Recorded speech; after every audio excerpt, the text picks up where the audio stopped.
The blink of an eye, that's all it took for a mother to realize her daughter was drowning. Patsy Schmidt-Cozier's 4-year-old daughter, Rose, was underwater in a backyard pool. Her arm stuck in the suction drain.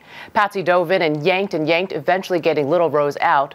Both Patsy and her daughter join us this morning from Miami Children's Hospital. Patsy and Rose, good morning to you. Hi, good morning. How is Rose doing this morning? Oh, Rose is doing very well. She looks good. She looks great. She is, and she's in high spirits, and thank God she's here with us after such a terrible moment. Yeah, take me back to, it was Wednesday when this happened, right? It was, yes, it was Wednesday. So just 2 days ago, you're having this pool party. How did you first notice Rose was in danger? What did you see? Okay, basically I was assisting a little boy putting some floaties in his arms, and all of a sudden I just checked on Rose, as I usually do, and I noticed that her body was against the wall of the pool, and she was totally under the water and kind of looking at me like if asking for help. And right away I noticed the distressed face, and I went to pull her out. And when I pulled her out, I couldn't, because her whole arm was inside the vacuum hole, the suction hole.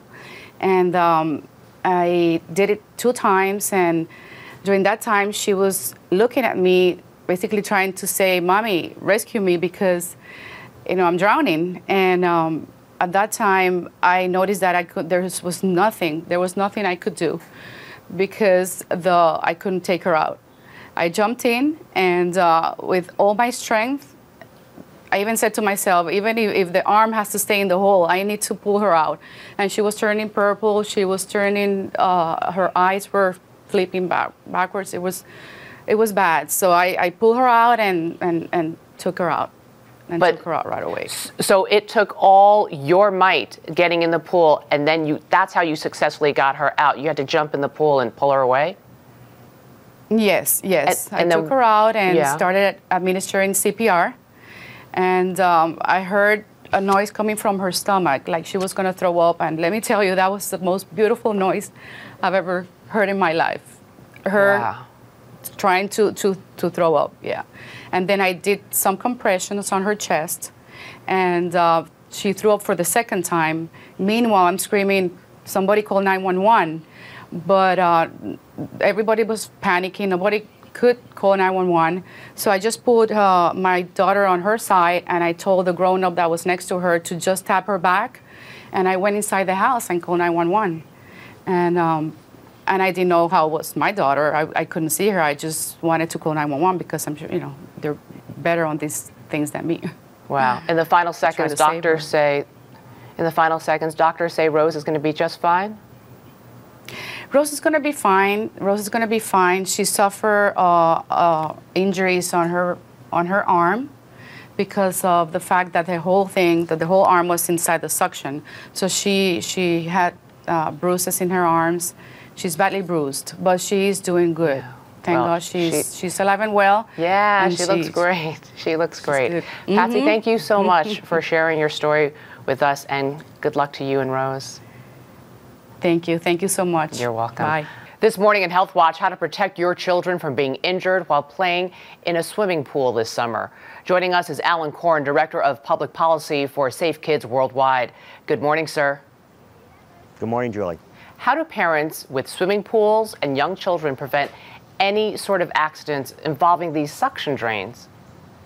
Yeah, it's the vast majority of parents and even pool and spa operators don't realize that there are hidden hazards at the bottom of the pools. This family in Florida, with some really quick thinking, saved that child's life. Very, very lucky. But you can do some things to the bottom of your pool to make your pool safer and to avoid these things from happening in the first place. The first thing is kind of look for the dangerous drain covers. Julie, this is one of the dangerous ones. You can see it's flat, flush to the bottom or side of the pool. That's what you don't want. What you do want is the anti-entrapment drain cover. You can see it's kind of concave It's got some shape to it, and it prevents the seal from happening in the first place. This is a really important safety device, and we want parents to start looking at the bottom of their pools for this type of device. How do I get that? Do I just call my pool guy and they have to install it? Or is this something I go into like Home Depot and buy myself and say to the pool guy, please put this in? Sure. Well, a couple of things. One is Congress passed a law, the president signed it last year. All public pools like this one behind me are going to be required to make these type of anti-entrapment devices installed on the pool. For the residential pool owner, you need to talk to your pool service provider and make sure you've got and ask, specifically actively ask for that type of device. This is not expensive. There's another one called a safety vacuum release system, which is also an important second layer of protection that parents and pool owners should be installing on their pools. These things are preventable. Good information. Alan Korn, we thank you so much.